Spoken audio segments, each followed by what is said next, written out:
तुमच्या जवळच्या व्यक्तीनी तुम्हाला काहीतरी कठोर शब्दात सुनावलं तर लगेच रडायला येतं का? लगेच फील होतं का? आणि मग ओव्हर थिंकिंगमध्ये जाता का? कदाचित हा पॅटर्न आत्ताचा नाही.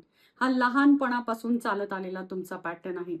आणि त्यामुळे तशाच व्यक्ती, तसेच डायलॉग्स आणि तसेच प्रसंग तुम्ही नकळतपणे तुमच्या आयुष्यात आकर्षित करत आहात. लहानपणी असंच तुमच्यासोबत कदाचित झालं होतं. कठोर शब्दात बोलणाऱ्या व्यक्ती आजूबाजूला होत्या आणि तेव्हापासून हर्ट होण्याचा, रडण्याचा तुमचा पॅटर्न चालू झालेला आहे. प्रॉब्लेम नात्यांमध्ये नाहीये.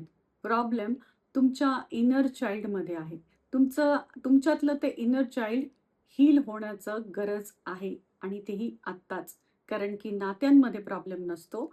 आपल्या पॅटर्नमध्ये प्रॉब्लेम असतो. तुम्हालाही तुमच्या इनर चाइल्डचे हे असे पॅटर्न्स डिस्कनेक्ट करायचे आहेत का? खऱ्या अर्थानं सायंटिफिकली आणि स्वतःला मेंटली हील करायचं आहे का? Type ICH in the comments. मी तुम्हाला त्याचे डिटेल्स शेअर करेन.